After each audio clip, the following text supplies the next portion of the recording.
If you have a great offer for something that someone needs, they're willing to pay you for it, you're going to be successful at it. If you have something to offer that they want and they feel that the value is there, they're going to spend their money on it. You can have all that talent and you can be world champion and all that stuff, but that doesn't mean you fit in the culture. Every business has a culture. Hey everybody, welcome back to the 7-Figure Secrets podcast. Jennifer Waters here with my dad, Tommy Seigler. How you doing today? Doing great. How are you? I'm doing good. My question for you, my first question, are you ready? I'm ready. This is number 2. Number 2. Let's do this. We're gonna dig into it. Okay, so got a lot of things here to cover today. One of them is, with dealing with the martial arts businesses that we work with inside of our 7-Figure Dojo company, where we help martial arts schools grow their business. But also we've had other people that have reached out in different industries. They're similar, like they teach something to somebody. One of the things that comes to mind is, does the content of what you teach help determine the amount of success you will or you won't have? In other words, in the martial arts realm, you might have a traditional, very, very traditional martial arts style, right? No sparring, no kumite, things like that. They're not going to put on MMA gear and do takedowns or anything. So, and sometimes people come into our program and they're like, well, I teach this, so is this going to work? And then we have people on the other side that they're very combat or sports oriented, or maybe do jiu-jitsu or more, I would say, more popular modern day type styles of martial arts. And so they're like, okay, well, I don't teach traditional, so is this going to work? It's really the same question depending upon the style. So what are your thoughts about the content of what you teach determining how high or how fast you can grow your business based on our experiences?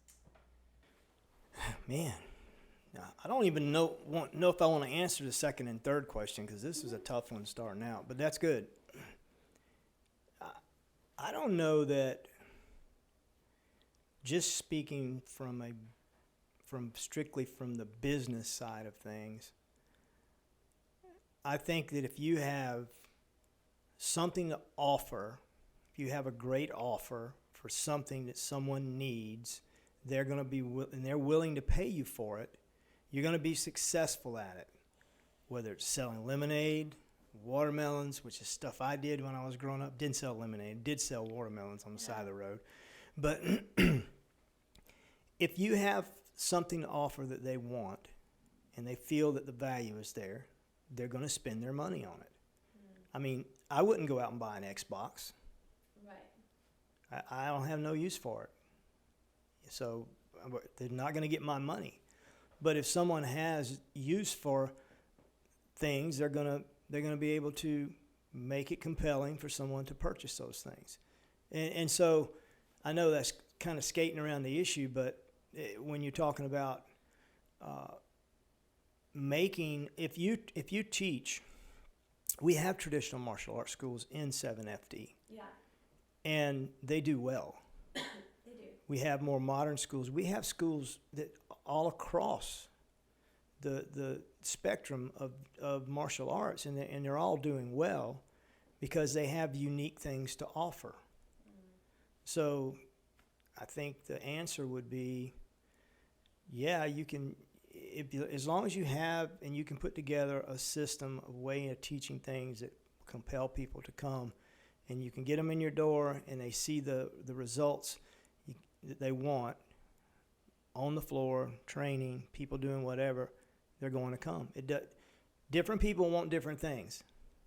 Right. I don't want an Xbox, but I might want a new attachment for my tractor. Yeah. Right? And so it may be different for everybody. So I would say, from a marketing standpoint, that what's more important is not necessarily the content of what you're teaching.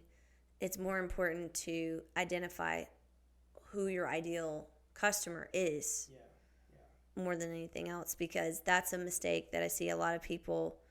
They try to go, well, I teach XYZ and it's applicable to everyone.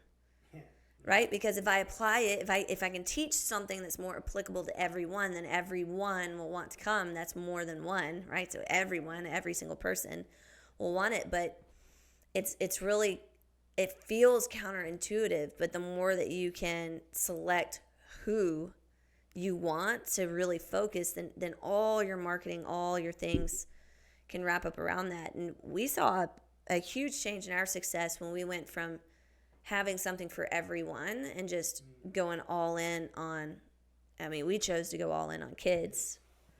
Yeah. What was that like for you with that mindset shift for, okay, we're not just going to focus on, don't get me wrong, we still had adult classes, but we really, like, all of our marketing, all the things that we were doing were specifically related towards moms and dads that wanted martial arts for their children. What was it like for me?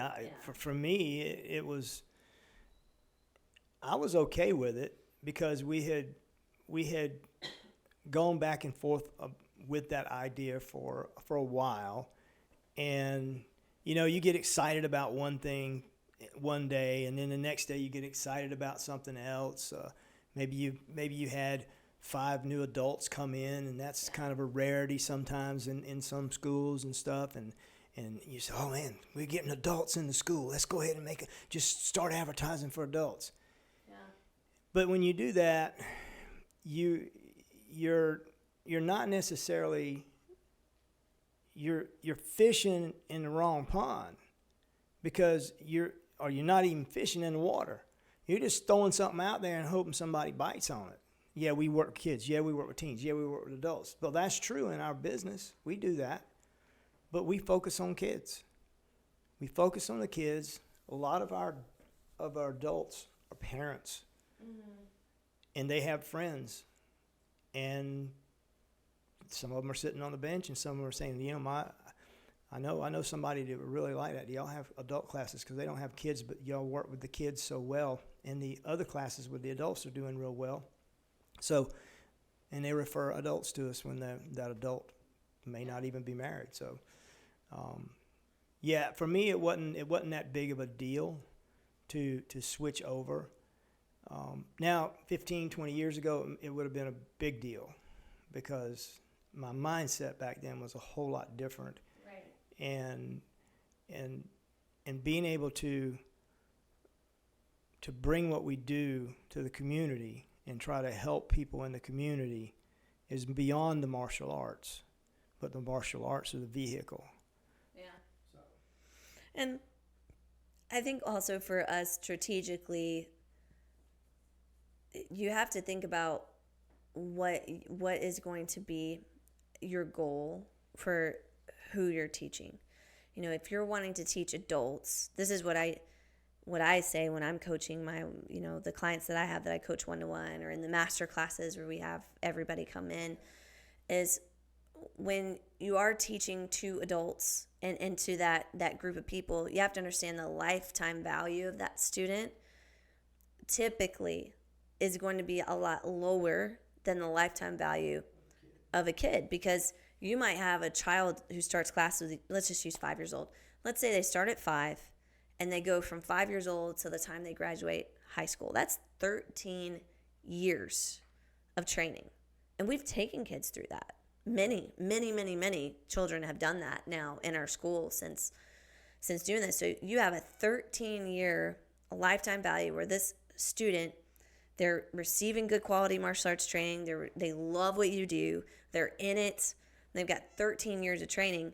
How many adults continue 13 years of training without becoming an instructor or owning their own school? Yeah, it's like very few. Very, very few. We've got a couple people that are in our school that have been there for a very long time, but they're adults. But when they got in there, they had kids, and the kids are now adults. Right. Yeah, right. Been there so long. And when you think about it, there's nothing wrong with having adult only martial arts schools or you know, schools that just cater to adult martial arts, because we've coached several. We are still coaching several that they have that focus. But I'm never shy of telling them, hey, you have to understand that you're going to replace your student body probably every 3 to 4 years. The entire student body is going to be replaced, because you're just not going to have people at scale. Now, you might have a handful. You might have those people who stay with you, 8, 10 years or whatever. But, think about if you have, let's say that let's go young. Let's say that you cater to people that are in their 20s, like for whatever reason, you're getting 22-year-olds, 24-year-olds, they're starting classes, which are hard to keep them. But let's just say you get them to start classes, okay? They just graduated college, or they're getting into the workforce at 22. What happens between 22 and 30? Well, like the 8 years, that 8-year window. Get married and have kids. Yeah, they're maybe moving to a different area, right?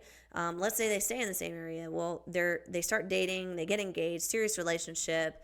That changes their extracurricular things that they do. And let's say that they make it through that. the spouse is understanding. Job opportunity too. Yeah. Able to move up in a company if they're working for a real good company. Yeah. More responsibilities, more hours, different things. So they got all those things going on. And then let's say that their relationship's going really good. Then they start having kids by the time they're 30, 32. Now that whole entire dynamic has changed, because their family, they didn't have a family up to that point. Now they've created a family. And so let's say you get somebody who's older when they start. Maybe they're in their mid-30s, so 35 to 45 years old. I would say that's probably a bit more stable, because they've probably already gotten married. They probably already have kids, and they're probably already established in some type of job opportunity. So if you were going to try to choose an age group that's more stable, I would suggest going older, not younger. And from the business side, and that's a different mindset, right? Because as a martial artist, sometimes I want to work with the people that are the most athletic that they're going to be. And that's not going to be somebody who's 42 years old most of the time. Yeah, you're right. So, but from a business standpoint, if you're looking at it from a business standpoint, you're going to get way more longevity out of a lifetime value for children. And then if you can't do that, then the next age group would be, 35 and up. And it living depends. in that age group. And it depends on what you want out of the martial arts. I mean, I got into martial arts because of self-defense. I was bullied in school. So my main thing was being able to defend myself. Somebody else may have gotten into martial arts because they just thought it was fun. And they want to go and do the sport aspect of it. And then they got good at it, and then they want a school. They want their school to be geared towards sport, because that's what they did, the sport aspect of the martial arts. So they're always going to tournaments, they're always competing, stuff like that. Those schools, I'm sure there are schools out there that have a lot of people in them, but they're not going to have, that I've seen, they're not going to have a lot of people in there. They're not going to have a school that's all competition orientated, because it's going to be harder to create that competition school. Yeah. You can have a baseball team, you can have the baseball league. What are those games, and what is the baseball whole idea behind the baseball? Is to win a game. Right. It's a sport. You have a winner and you have a loser. In the martial arts, it's different. It can be as a sport, but it's also just because to get in shape, for community, people have somewhere to go, have friends, build relationships. I mean, crap. You and Titus got married because he started karate. Yeah. So, I mean, it's one of those things. And you just have to be able to parse that a little bit. And it can go all different directions. But you have to know what you want your school to do, and and go in that direction. And if it's not working and you want to think about the business side of it, then you have to make decisions based on the business aspect of it, not what you want. Yeah. Because back in the day, I taught off the top of my head all the time. It was what I wanted to teach. It was my school. And it's how we did it until we got more business savvy, and then we understood that you have to have a game plan. A customer journey. Yeah, you have to have something for them, and it makes it easier for you too, because you taught that 3 weeks ago. How did you remember that? And you can't even remember what I taught yesterday. One of those things. So, you gotta have both sides of it. The business side. Eventually, if you want to make a career out of martial arts, you have to know both sides of it. Yeah, especially if you want to make serious money and yes. and have a team, which is kind of what we're going to talk about next. Is it more important in a 7-figure business to have talent, or is it more important to have team? So, team. Okay, you say team. Yeah. I think Hormozi's, Alex Hormozi, big all over the internet right now. One of the things that they talk about a lot is hiring the right talent. Now, the question that I was thinking about, I took the question differently. But you do have to have some people who are skilled in a certain position. Yeah. Yeah. So you have to have the talent aspect, but the whole group of people have to work together as a team. So you just don't hire somebody off the street and say, I want you to handle all of my accounting. Right. Well, I don't know how to do accounting. Well, you'll be fine. You just be fine. I'm going to put you in there and we'll give you a couple books and you can learn how to do it. That's insanity. You have to have the right people. We have lawyers. We have people that we have put in place for our business so that we make sure that we're doing the things we need to do. We have accountants, we have business coaches, we have all this stuff. You have strategists and stuff. So you got to have talent, but you also have to have a team that can take that talent and utilize it. And maybe it could totally be we're just in a different stage of growth. Obviously than like Alex Hormozi, Layla Hormozi, and all that stuff, right? But and so maybe that's where my mindset is still, because of the talent pool that we're around currently, and I'm not discrediting the talent pool. I'm just saying the people that we're around, the people that we have on our team, a lot of them we poured so much into that they're exponentially more talented than they were when they initially came to us. Oh, yeah. But now they're so integrated into our team that, not that we would even want to, but let's say we went and we found someone who had exceeding talent. I don't think we would go in and replace them because of how integral they are for the team, even if we had somebody that was quote unquote more talented. Yeah. That could, let's say we had, I'll just use the mats because that's a lot easier. Let's say that we had somebody who was world-class competitor, instructor, extraordinaire, whatever, did seminars around the world, and then we wanted to bring him in to teach our classes. Mm-hmm. Extreme talent, but not part of our team. Right. Could you see someone like that just instantly being grafted into our team because he has extreme talent? No. That may be a mindset that I don't have yet, but because you can have all that talent and you can be world champion and all that stuff, but that doesn't mean you fit in the culture. Mm-hmm.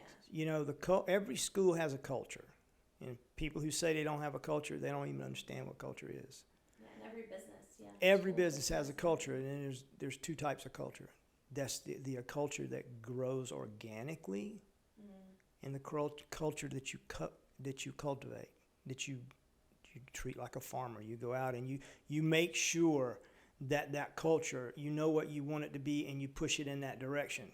It's no different than having requirements and curriculum and things of that nature. If you want your black belt to look like this when they get to black belt, then you got to do everything before then to get them to look like a black belt before they become a black belt. Yeah. Same thing in your culture, in your business side. If you take your people in there and they have to have that black belt in business, then you have to push them in a direction.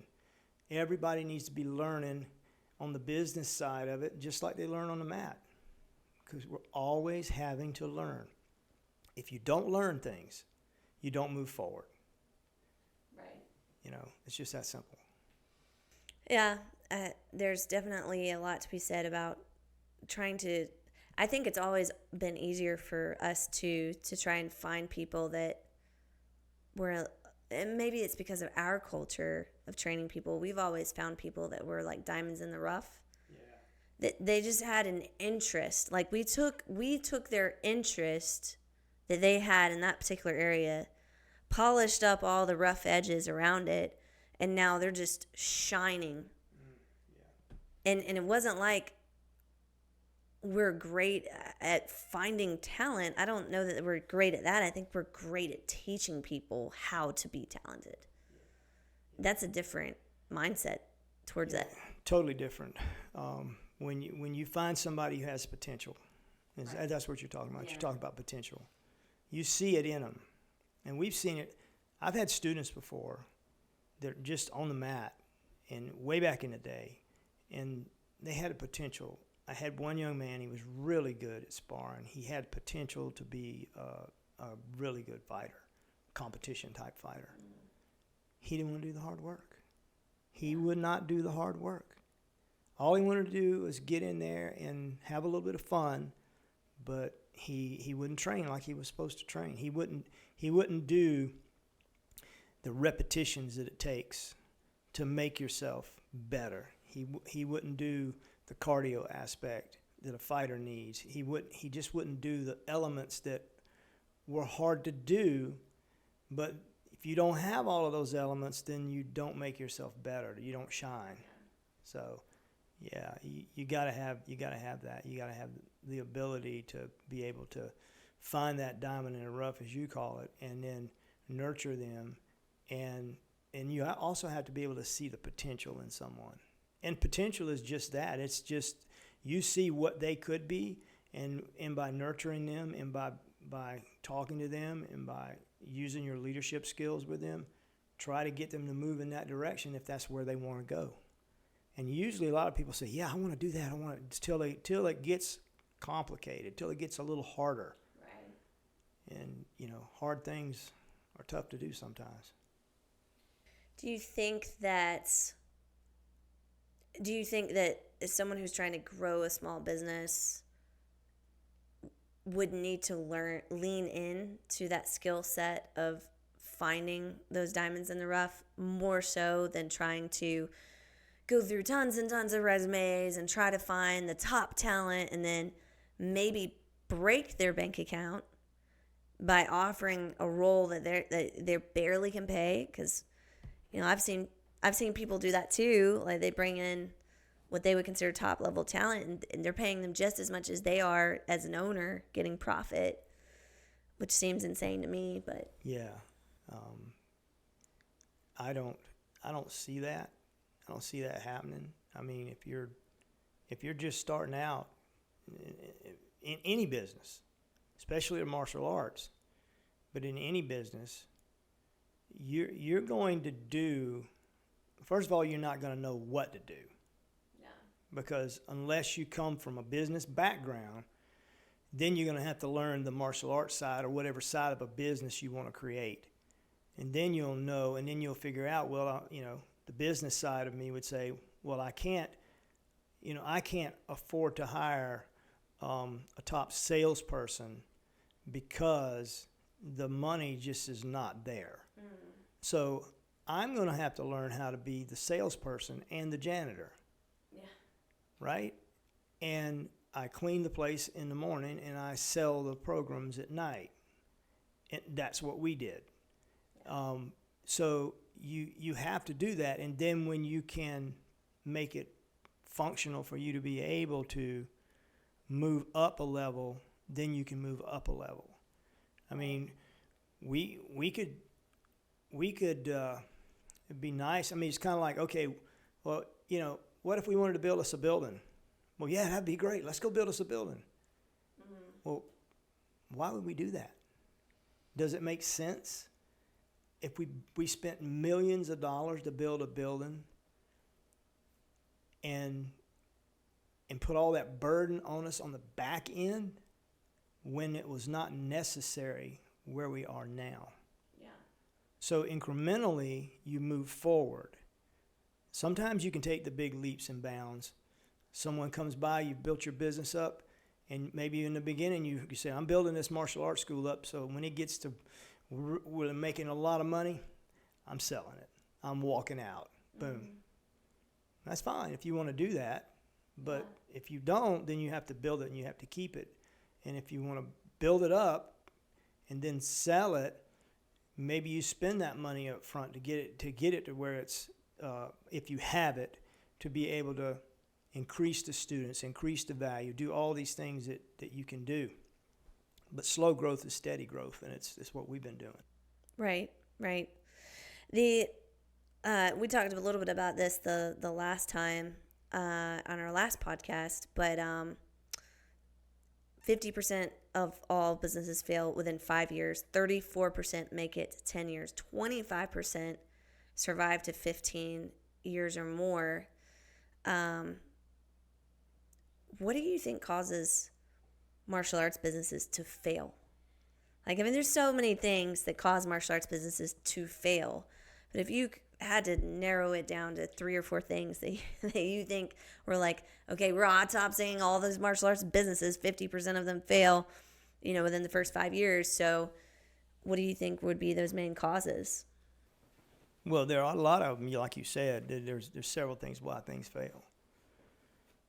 First of all, if you don't know the business side, if you don't know how to sell somebody a program or how to get them into school and sell them, if you don't know nowadays, especially nowadays, you have to know how to market good. You have to know how to do all these things in order to catch these eyeballs long enough for them to see if they're interested or not. Because in the society we live in now, everything is so fast-paced.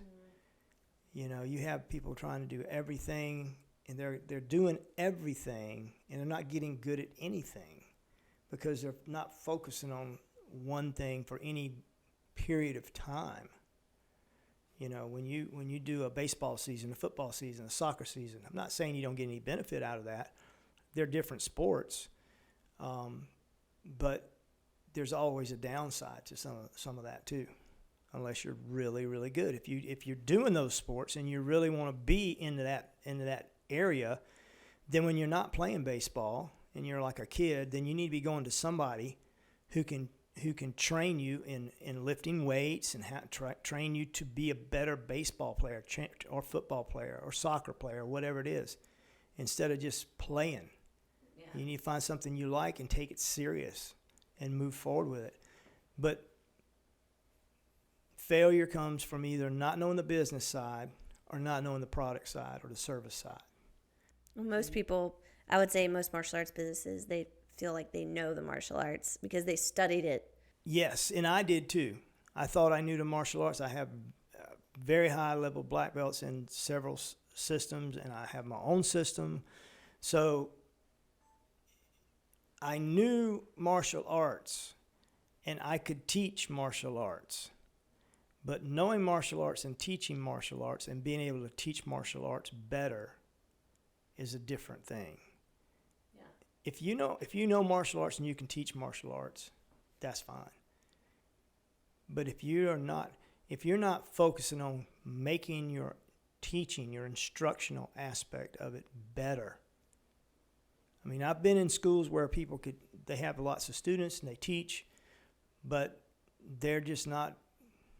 There's a lot of holes in their game. If you're talking about a fight game, there's a lot of holes in their game that I see because they have not had the training and stuff that we have had, that we have paid for from different coaches over the years about things we didn't even realize we weren't doing. The saying is, you don't know what you don't know. And a lot of things we didn't even know. And we had it pointed out to us, hey, do you know if you started doing this with this program and this thing, you could do it better and you could make a better outcome and you could learn more about teaching. It's no different than learning more martial arts. But guess what? You don't need necessarily more martial arts unless you're like a very low-level martial arts. Like if you're a beginner in martial arts and you want to open a martial arts school, not a very good thing. You have to learn your trade before you can go out and you can get people to pay for your trade. Or you have to be an owner that gets an instructor. Exactly. Or you have to be a businessman who turns around and says, and he pulls instructors in, and he's got enough capital that he can teach them. He can get somebody to teach them what they know, and then he opens a school up. And that might be his passion. You never know. But no, you got to be able to do things that work. So when some of these martial arts schools fail, and I would say that the areas where we could have potentially failed, or we were failing, really. Like we had a whole conversation about whether or not we close down the school and just teach out of the backyard. Yeah. And that's basically what you said. As you said, we could just put some mats down and train in the backyard. But it was, and this is something we work on with clients when they come in, getting the acquisition in place, like the marketing, like getting that. If people don't know about you, there's no way you can sell them on anything. You might have the best martial arts instruction in the world, the best services in the world, but they don't know about you. It doesn't matter because you're not getting leads. So you got to get that fixed. And then the sales, like what you were talking about, like getting people to say yes, because people could know about you. They could come in, they could try out your class, they could do whatever. But if you just pass them a price sheet with a class schedule and say you want to sign up, what value has been associated for them to be able to say, yeah, I want to sign up for this crazy amount that you have on the sheet of paper, because I don't feel like it's worth that, because they may have just participated in a class. I mean, we used to do that. We used to do that. And then once they've gotten that down, let's say they've got acquisition and sales down, the other one where a lot of people struggle and they fail is with that student success journey, because you could sign people up left and right, but then they quit. They quit within the first 30 days, 60 days, 90 days, maybe even 6 months. You don't keep people past 6 months because they get quote unquote bored. Well, getting bored with classes it could be that your classes aren't exciting. That's probably not the case though. It's probably because they don't know what their next steps are supposed to be. People are always constantly, searching for what's next. Like, what movie's coming out next? What are we going to do next? What's this? And those same people are searching for what's next in your business. And if you don't know, there's no way that they're going to know. That's true. It won't work. You got to have a path for them. I mean, who takes a job and gets into the job, and then all of a sudden they go, well, I got the job. Now, I'm bottom line. I just came in, on the job. But now, what can I potentially do in this company? Well, I don't know. We'll just have to figure it out as you go.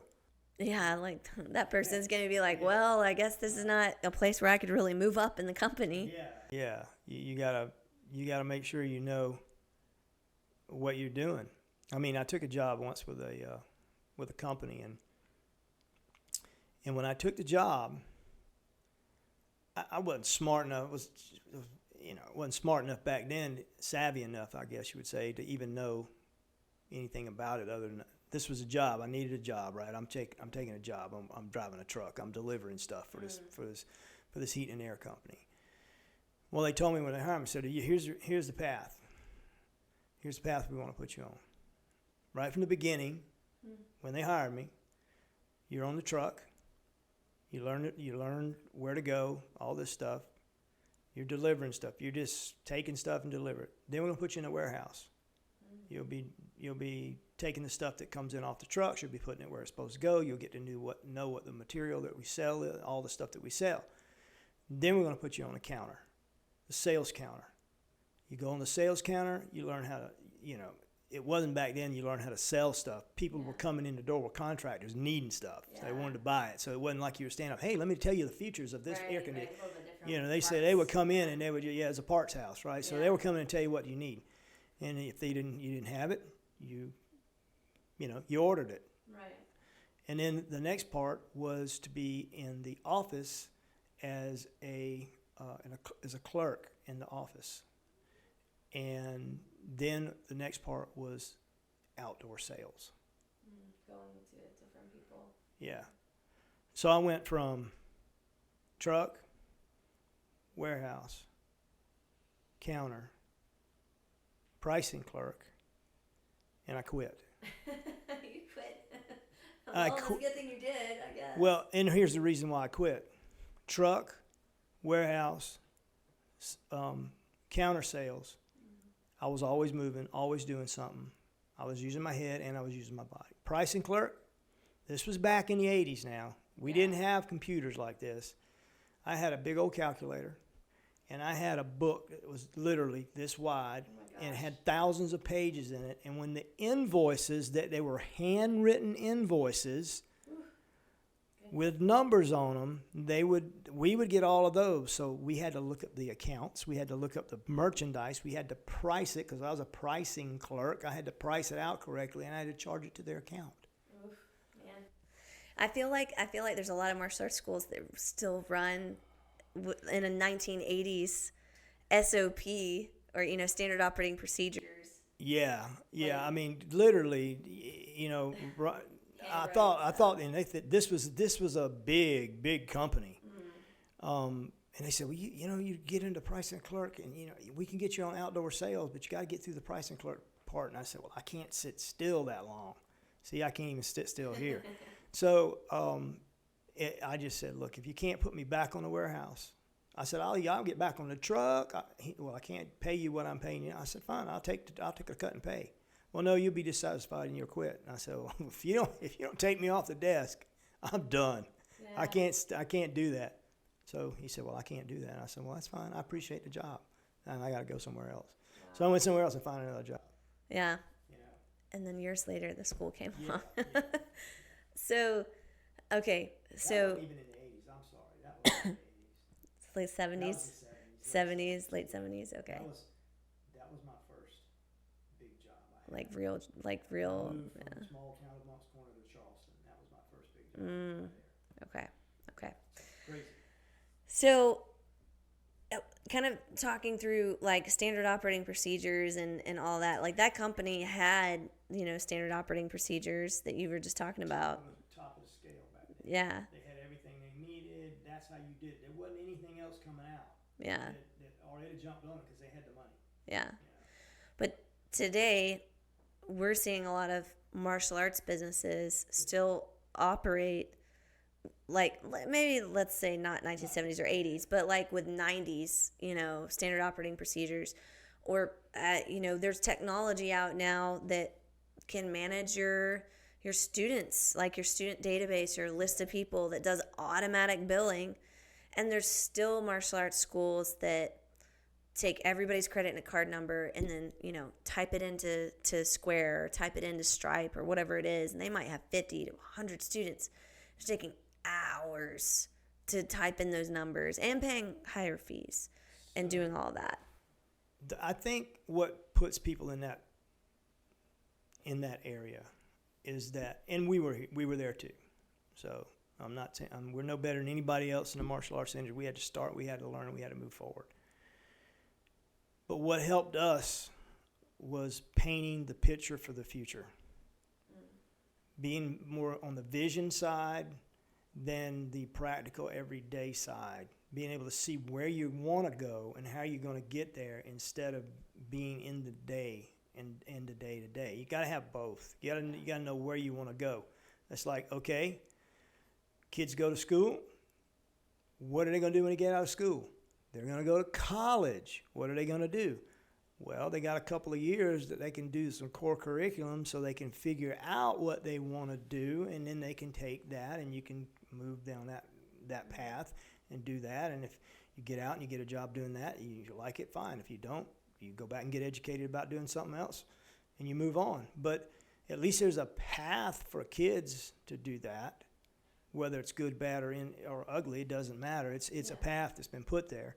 I think with the martial artists, we didn't have someone that was helping us navigate to that place. What do you want? What do you want to be? How do you, in 5 years? Well, I can't, that's too far away. What do you want next week? Do you want to get 3 new students? Well, this is things you have to do.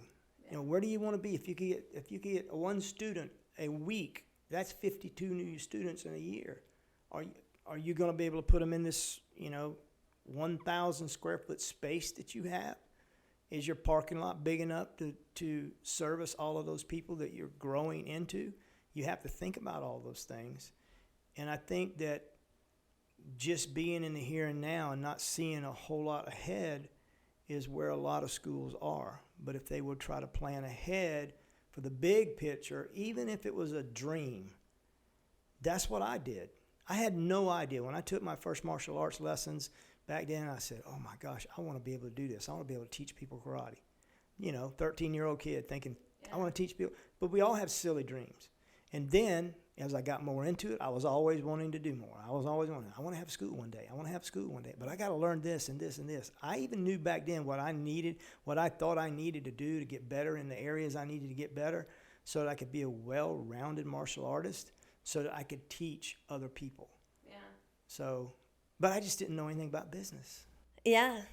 I think that's where a lot of people get caught. But with the technology side of things, that can be scary for people too.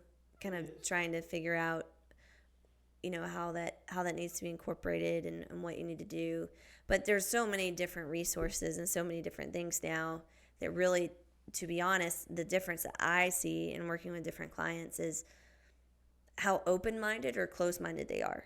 Because it's, when you're fighting, if you believe that you're going to lose the match, you will. Yeah, a lot of times you're going to lose, unless the other guy falls down. Yeah. But if you go into that mindset of, I'm going to lose, this person's too much for me, I'm going to lose, it's probably going to be the case. If there's any kind of doubt, if there's any kind of, that's going to be exploited. But my question is, why do you even get in the ring? Why do you even do it if you think you're going to lose?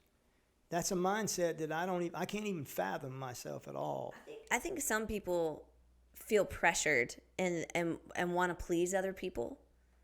And so that's where they can get in that mindset of I'm going to please other people. Maybe they feel that, or they feel obligated. And so that they feel that pressure and obligation there. For example, you might be stuck in a situation where you feel maybe you have 100 students. You have 100 people that are coming to your school, maybe less than 100. They're coming to your school. You feel obligated to teach them. The thought of closing down your school is too much, but the thought of you continuing under this level of stress is also too much. So you're kind of stuck. But the difference that I've found is that the people who are yes, I'm willing to get help, and yes, I'm willing to try something new, those are the ones who just take off. And the other ones who are I'm stuck, I need help, but I don't want to get uncomfortable, those are the ones who, they might have some results, because they change their tactics, but they don't have extraordinary results because the core issue is still the same. They're unwilling to grow beyond their comfort. And the other part of that is sometimes you have, we did this, you have someone coaching you and they're telling you what to do and you're doing it, but you don't get the results. And you're going back and they said, well, how was that event? How did it turn out? It was awful. Yeah, it was terrible. Well, wait a minute. Why was it so terrible? Walk me through what you did. We did this, we did this, we did this, we did this, we did this. And he sits there and he goes, what about that? What do you mean? Well, what about that? In our case, it was, where's the pizza? Where's the pizza? And then one particular event that we were doing. And he said, no, you missed it. You got to have the pizza there to serve it to the kids while you talk to the parents about getting enrolled. Yeah. Because when the program's over and there's nothing to keep them there, they're all going to get up and walk out the door. Right. Yeah. So we went through that, and then after that, I mean, it's a running joke. We said it at the same time. Where's the pizza, right? Where's the pizza? Yeah. So it's the little details that equal the big results. Exactly. Always. Little details equal the results. But getting people to understand that and then to try to follow you. Like, we do have clients that are, we show them what to do and they're doing it and they see the results and they're just going, just like you said, they're just blasting through everything and they're going, this is amazing. I didn't know this before. Now I'm going to be doing this from now on. And we do have other clients where it's harder for them to do it for whatever reason. And I was one of those clients. It was harder to do things. I didn't want to change the way I was doing things. And I didn't want to. I thought it was silly, or I didn't think there was a real purpose behind it, or I don't know if I can do it. That's too hard. That was me. I'm not a mathematician. I can't keep up with all the statistics and stuff like that. I can't write down every time someone calls, and I can't. We're just small, and I just rather teach the classes. But guess what? When we started doing it. When we changed the way we thought about it, when we changed our mindset about it, then that's when it started to turn around. Yeah. And we've been moving forward ever since. Yeah. So I would love to know from you guys, what are some small details that have equaled big results for you? So let us know in the comments a small detail that when you changed it, equaled a big result. As always, thanks very much for joining us, guys. We'll see you the next time. Later, guys.